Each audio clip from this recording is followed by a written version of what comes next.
Hello everyone. मेरा नाम राहुल हिरावत है और मैं विद्या स्क्वायर में आप सभी का स्वागत करता हूं। आज हम लोग ट्रिगोनोमेट्री का लेक्चर नंबर 2 देखेंगे। इस लेक्चर के अंदर में हम लोग ट्रिगोनोमेट्री के एंगल्स के रेस्पेक्ट में कितनी उसकी वैल्यू होती हैं वो सारी याद करने की कोशिश करेंगे और मैं एक ट्रिक लेके आया हूं जिससे आप सभी को ये सारी वैल्यूज़ बाय हार्ट हो जाएं। तो देखते हैं। अब हाथ क्यों दिखा रहा हूँ मैं स्टार्टिंग में ही, पहले आप सभी को हाथ दिखा रहा हूँ ताकि आप लोग समझ पाओ कि हम लोग ट्रिगोनोमेट्री के ये वैल्यूज़ कैसे निकाल सकते हैं। देखिए, आपको ये मैं बोल देता हूँ थंब है, ठीक है, ये आपका थंब है, बाकी फिंगर्स का मेरे को याद नहीं है, और ये लिटिल फिंगर है, इतना मेरे को याद है, ठीक है। तो अब अगर आपको देखिए, वैसे तो फर्स्ट एक्सरसाइज के अंदर में आप सभी को इन एंगल्स की ज़रूरत नहीं पड़ेगी, लेकिन सेकेंड एक्सरसाइज से आप जब शुरू करने लगोगे तब आपको इन सब वैल्यूज़ की ज़रूरत पड़ेगी। तो मैं आपको एक बार इंट्रोडक्शन इन सारी वैल्यूज़ का दे देता हूँ ताकि आपको जब आप सेकेंड एक्सरसाइज में मूव करो ना तो आपको नई ना लगे चीज़ें।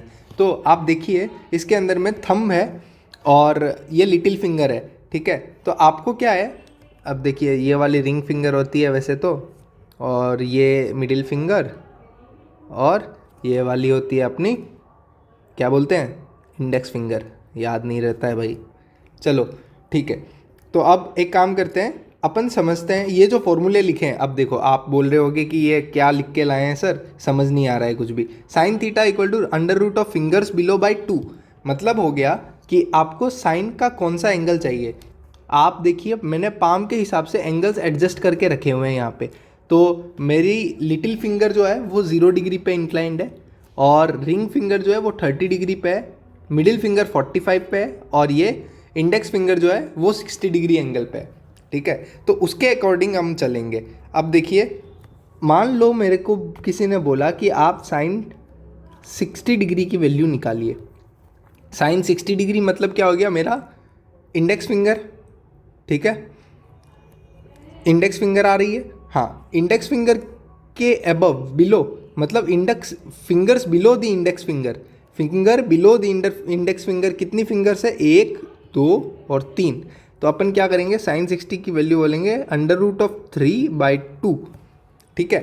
वैसे ही अगर आपको बोल देते हैं साइन 30 डिग्री की कितनी वैल्यू है, साइन 30 डिग्री की क्या हो गई, under root fingers below, below कौन सी फिंगर्स के, 30 डिग्री कहाँ है, 30 डिग्री है रिंग फिंगर के पास। रिंग फिंगर के नीचे कितनी है, सिर्फ एक लिटिल फिंगर है, तो लिटिल फिंगर कितनी हो गई, 1/2, मतलब हो गया हाफ।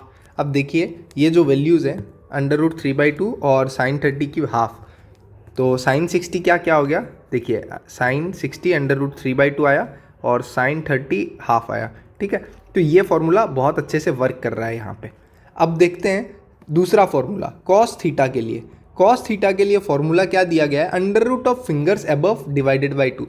अब साइन थीटा के लिए था फिंगर्स बिलो, इसके लिए करेंगे फिंगर्स अबव, कितनी फिंगर्स उसके ऊपर है। अब मान लीजिए मेरे को कॉस 60 डिग्री निकालना है, तो 60 डिग्री इंडेक्स फिंगर हो गई, तो फिंगर्स बिलो कितनी है, ठीक है, सॉरी फिंगर्स अबव कितनी है, फिंगर्स अबव कितनी होगी, इंडेक्स फिंगर के बाद में एक थंब भी रहता है, तो एक ही फिंगर है अपनी 60 डिग्री के ऊपर, इसके इंडेक्स फिंगर के ऊपर, तो हम एक लिखेंगे और डिवाइडेड बाय 2, तो हाफ हो गया साइन 60 का value.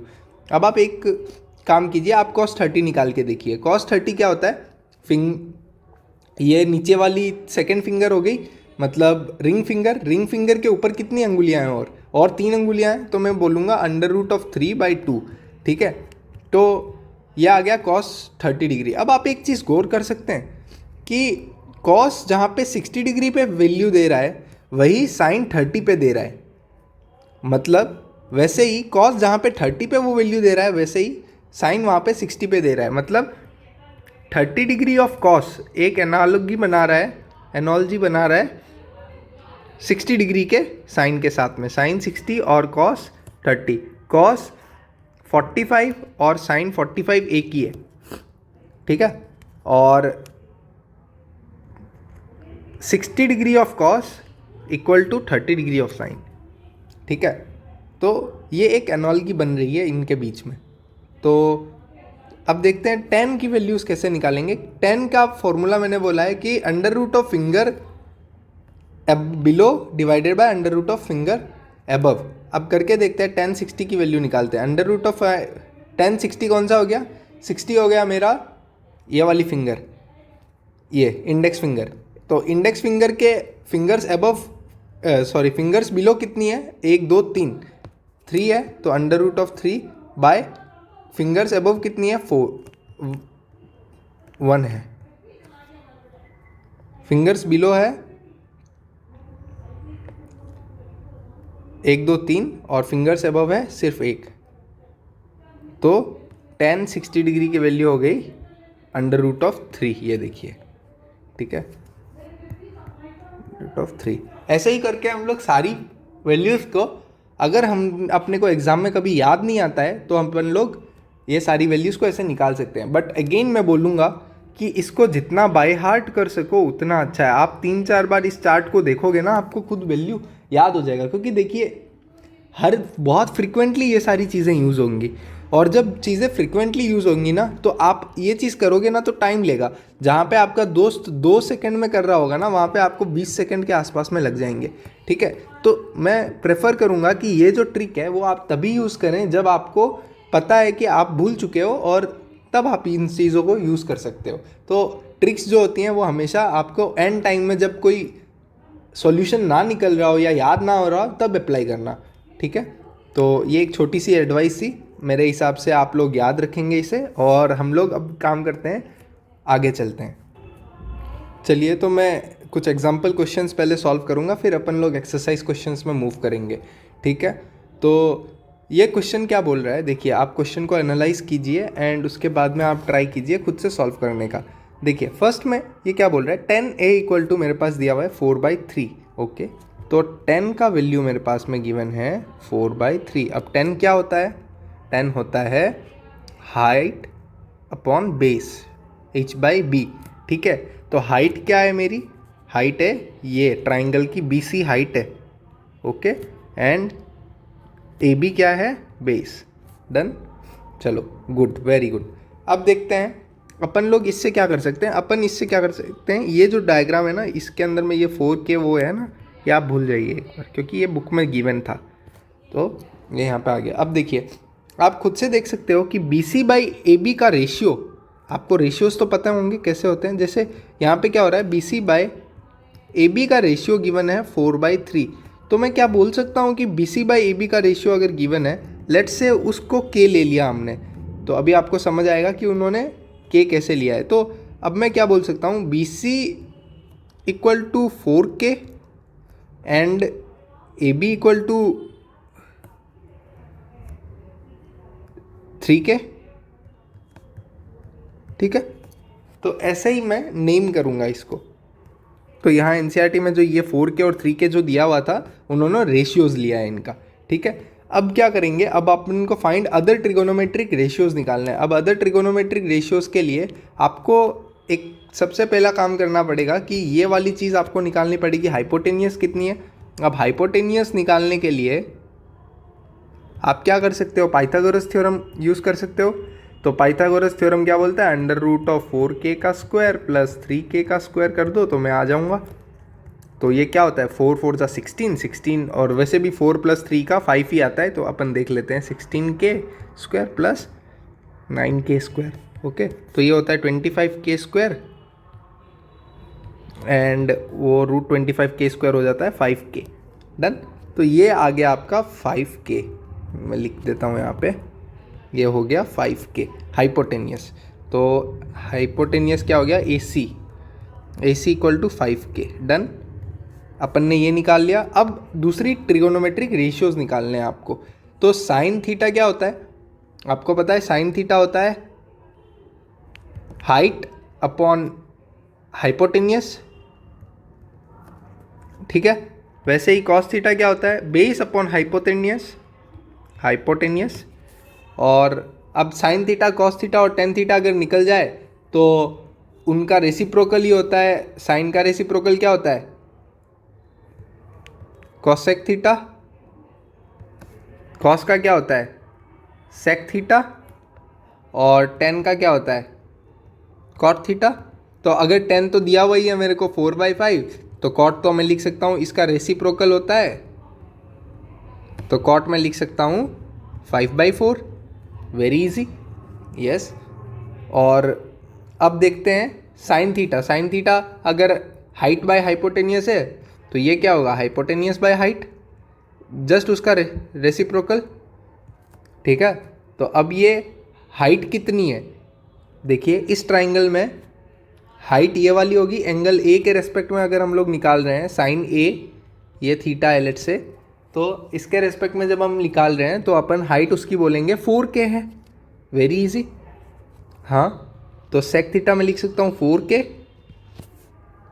I am sorry cos theta, base है ना, आई एम सॉरी अगेन, अपन लोग साइन थीटा सॉल्व कर रहे थे। तो हाइट कितनी हो गई 4K अपॉन हाइपोटेनियस अपने ने निकाला 5K, तो ये आ गया 4/5, ओके।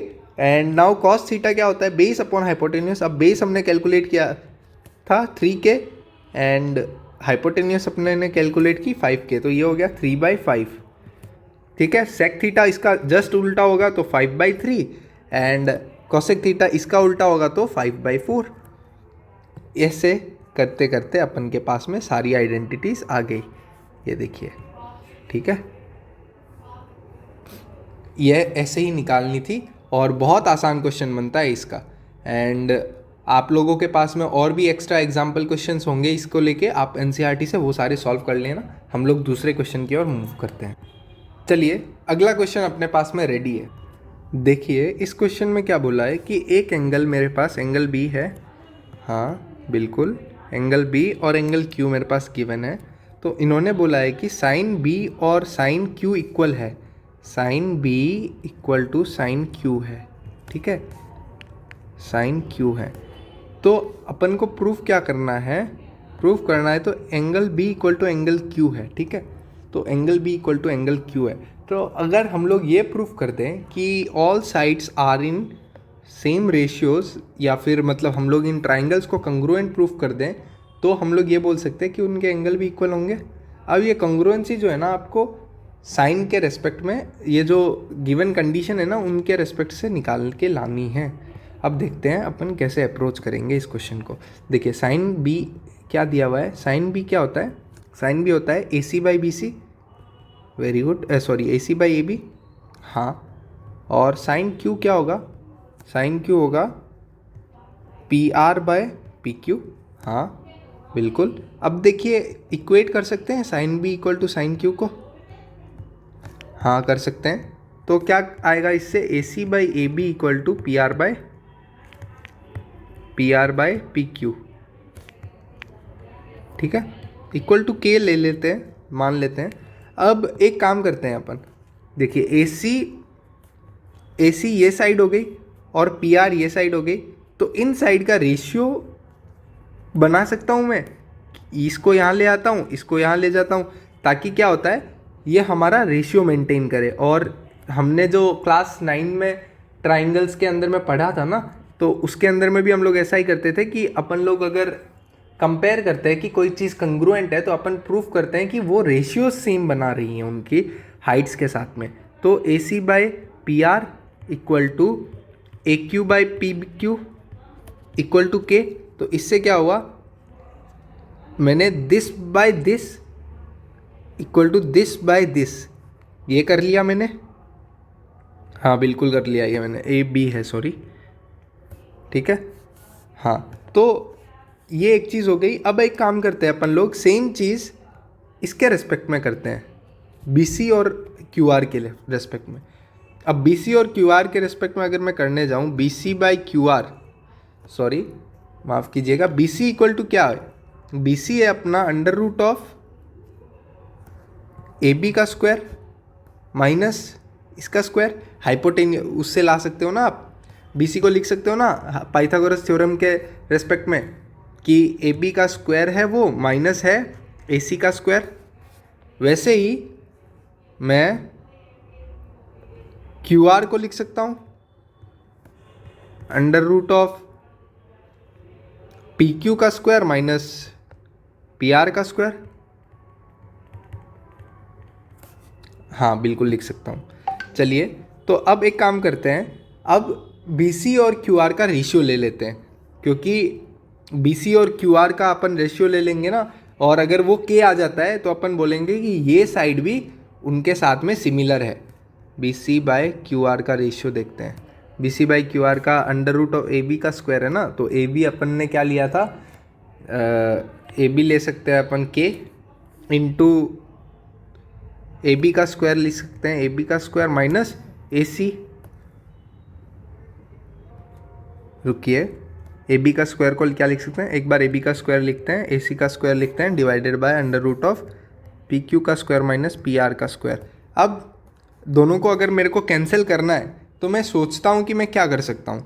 अब मैं अगर देखता हूँ ए बी का स्क्वायर है और ए बी है, लेट से ए बी है और नीचे पी क्यू है, तो काटने के लिए कुछ कॉमन निकालना पड़ेगा। हाँ बिल्कुल निकालना पड़ेगा। तो इसके लिए क्या कर सकते हैं, अपन ट्राई करते हैं कि ए बी को पी क्यू के रेस्पेक्ट में रिप्रेजेंट कर पाएंगे क्या।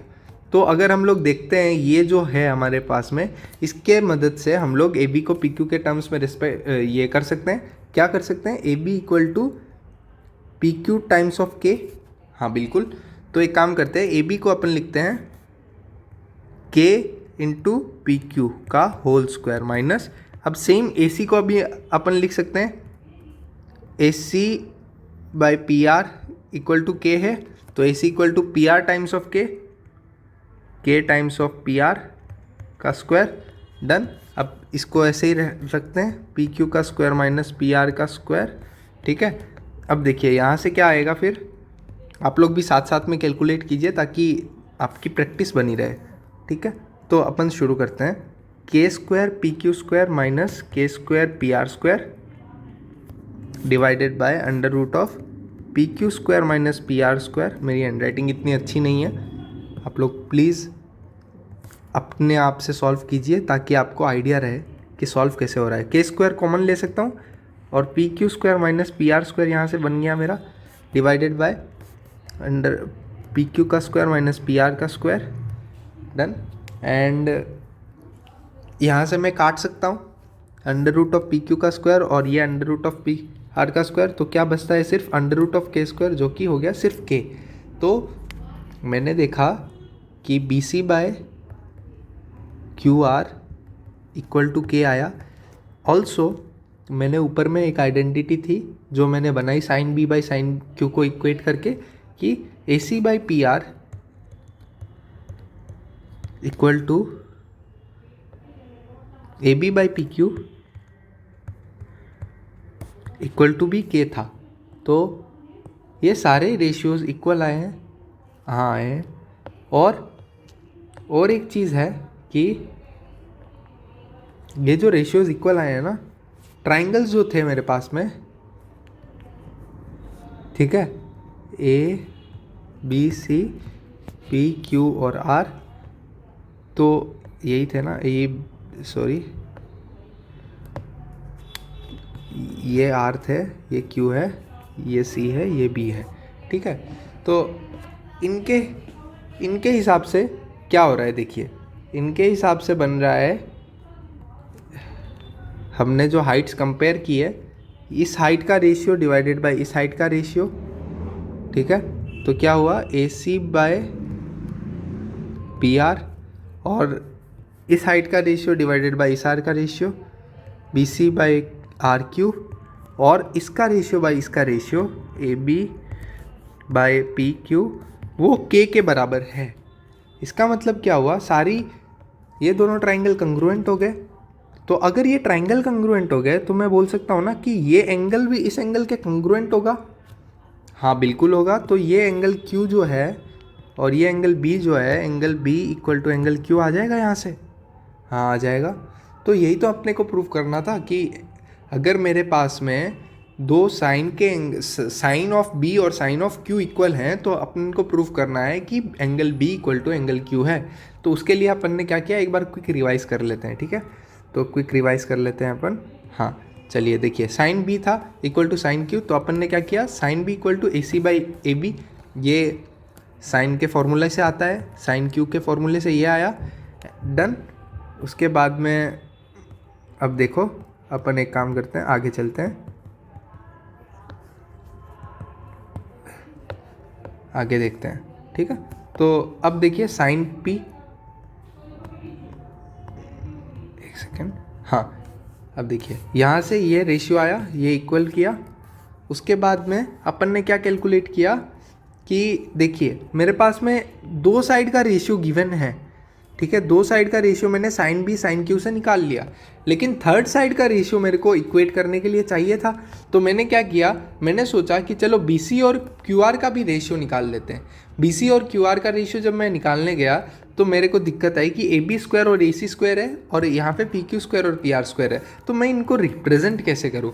तो मैंने क्या किया, AB और PQ का प्रीवियस रिलेशन यूज़ किया एंड वहाँ से मैंने K के टर्म्स में उसको रिप्रेजेंट किया, जो कि यहाँ पे है, ठीक है। अब यहाँ से क्या हुआ, यहाँ से आ गया K स्क्वायर कट गया कॉमन आके, और सॉरी K स्क्वायर रह गया और PQ square minus PR square दोनों में कॉमन था तो वो कट गया, डन। तो यहाँ से क्या हुआ कि ये भी K आ गया, तो BC और QR का रेशियो भी K आ गया था एंड ये वाला रेशियो भी K गिवन था। तो इससे मैं बोल सकता हूँ कि दोनों ट्राइंगल जो हैं वो कंग्रुएंट थे एंड वहाँ से मैं बोल सकता हूँ कि angle B equal to angle Q होगा, डन। तो आगे के क्वेश्चंस भी मैं देखता हूँ, जितने सॉल्व करवा पाता हूँ आपको करवाता हूँ एंड देन उसके बाद में आप लोगों को एक्सरसाइज क्वेश्चंस के अंदर में एंटर करना पड़ेगा। एंड एक्सरसाइज क्वेश्चंस आप लोग जितना खुद से ट्राई करेंगे उतना बेहतर है, क्योंकि थ्योरी पार्ट मैंने कवर कर दिया है। अब आपको क्या करना है, क्वेश्चंस देखने और एनालाइज करके उनको एग्जाम्पल्स देखिए। सबसे इंपॉर्टेंट होता है ना मैथ्स में कि अगर आप एग्जाम्पल समझ पा रहे हैं तो आप लोग इनसाइड क्वेश्चंस भी कर पाएंगे। तो ये जो एग्जाम्पल्स मैं आपको करवा रहे हैं ना, ये सारे NCERT के गिवन एग्जाम्पल्स हैं। आप बुक खोलिए, बुक खोल के देख सकते हैं, एग्जाम्पल 1 और 2 एग्जैक्टली सेम है जो NCERT बुक में गिवन है। मैं NCERT के बाहर जाने की ट्राई नहीं कर रहा हूँ, क्योंकि NCERT के बाहर जाके अभी आपको कोई फ़ायदा नहीं होने वाला है। सबसे पहले बिल्डिंग की दीवारें नहीं बनती है, नींव बनाई जाती है, ठीक है। तो पहले नींव बनानी होगी अपन को, उसके बाद में अपन लोग आगे बड़े बिल्डिंग्स बना सकते हैं, ठीक है, कंसेप्ट्स की, डन। तो आप लोग ट्राई कीजिए और मैं 2-3 क्वेश्चंस और है वो करवा देता हूँ फटाफट एंड उसके बाद में आप लोग एक्सरसाइज क्वेश्चंस खुद से ट्राई कीजिए। नहीं होते तो अपन लोग नेक्स्ट वीडियो जो आएगी उसके अंदर में करेंगे। तब तक के लिए आपका प्यार ज़रूरी है, तो आप लोग सब्सक्राइब कीजिए मेरे चैनल को अगर आपको अच्छा लगता है पढ़ाना, और बस ढेर सारा प्यार आप लोग बनाए रखिए। मैथ्स मैं आपकी सिंपल कर दूंगा और बहुत अच्छे से करवा दूंगा। ऐसी ऐसी ट्रिक्स लेके आऊँगा जो बनी भी नहीं होंगी, और मेरी फ्लुएंसी इतनी अच्छी नहीं होगी, मैं एक्सेप्ट करता हूँ, बट आप लोग चीज़ें समझने में दिक्कत नहीं होगी। मैं क्वेश्चंस को बहुत ही ईजी तरीके से सॉल्व करना आप सभी को सिखाऊंगा। एक काम करते हैं, आज 2 एग्जाम्पल ही रहने देते हैं, अगली क्लास में 3 एग्जाम्पल्स और एक्सरसाइज क्वेश्चंस अपन लोग स्टार्ट करेंगे। और क्योंकि लेक्चर ज़्यादा लंबा हो जाएगा और फिर मैं नहीं चाहता कि आप लोग बोर हो जाएं स्टार्टिंग की कुछ क्लासेस में ही, तो आप लोग क्या कीजिएगा, आप लोग साइन के फॉर्मूलाज रिवाइज कीजिए कि साइन किसको बोलते हैं, और ट्राइंगल्स बना के आप लोग खुद एनालाइज कीजिए कि साइन एक्चुअली में किसको बोलते हैं। एंड उसके बाद में जो टेबल मैंने जो दी है यहाँ पे, ये जो साइन की है, ये आपको याद करनी पड़ेगी, इसका कोई ऑप्शन नहीं है। जस्ट आप लोग क्या कर सकते हैं, अब ये देखिए π/6 ये सब दिया हुआ है ना इनमें, तो ये रेडियंस में दिया हुआ है, ठीक है। और रेडियंस क्या होता है वो भी आप लोग को मैं बाद में बताऊंगा, बट इससे पहले आप लोग ये जो नंबर्स हैं इनके टर्म्स में इसको याद करने की कोशिश कीजिए, ठीक है। तो ऐसे आप लोग याद कीजिए एंड मेरे हिसाब से आपको कोई दिक्कत नहीं आनी चाहिए, क्योंकि इसके अंदर में आपने ऑलरेडी पाम रूल से समझ लिया है कि मेरे को अगर याद नहीं रहता है तो मैं वैल्यूज़ कैसे निकाल सकता हूँ। बट अगेन मैं बोलूँगा, याद करना बहुत ज़्यादा इंपॉर्टेंट है। आंख बंद करके ये याद होना चाहिए कि sin 30 का वैल्यू हाफ है, tan 60 का वैल्यू √3 है, ऐसे ही tan 90 डिग्री नॉट डिफाइंड है। अब नॉट डिफाइंड, अच्छा तो एक चीज़ मैं आपको बता देता हूँ, नॉट डिफाइंड किसको बोलते हैं कि उसका वैल्यू डिफाइंड नहीं है। अब क्यों डिफाइंड नहीं है ना, देखिए आप लोग tan 90 का मतलब क्या हो गया, फिंगर्स अबव और finger below by finger above. अब फिंगर बिलो कितनी है, फिंगर बिलो है 1 2 3 4, ठीक है, tan 90 में 4 है, और फिंगर अबव कितनी है, 4 है, 4/4 1, अच्छा tan 90 डिग्री, एक सेकेंड। तो देखिए tan 90 की वैल्यू इसीलिए डिफाइन नहीं है, मैं आपको बताता हूँ 1090, आप फिंगर्स अबव कीजिए, 1090 के फिंगर्स बिलो कितनी है, 1090 के फिंगर्स बिलो हैं 4, ठीक है, और फिंगर्स अबव कितनी है 0। अब देखिए नीचे अगर न्यूमरेटर में 0 आ गया ना तो वो कभी डिफाइन नहीं होता है, इसीलिए 1090 की वैल्यू को हम लोग नॉट डिफाइन बोलते हैं। सिमिलरली सेक में भी डिनोमिनेटर 0 हो जा रहा होगा, इसीलिए उसको नॉट डिफाइन बोला है। तो नॉट डिफाइन का मतलब हो गया कि वो वैल्यू इन्फिनिटी को अप्रोच कर रही है, ठीक है। 1/0 को बोलते हैं कि टेंडिंग टू इन्फिनिटी, ठीक है, वो इन्फिनिटी की तरफ जा रही है, इसीलिए इसको कैलकुलेट करना आसान नहीं होता है, तो हम लोग बोलते हैं कि ये नॉट डिफाइंड है, ठीक है।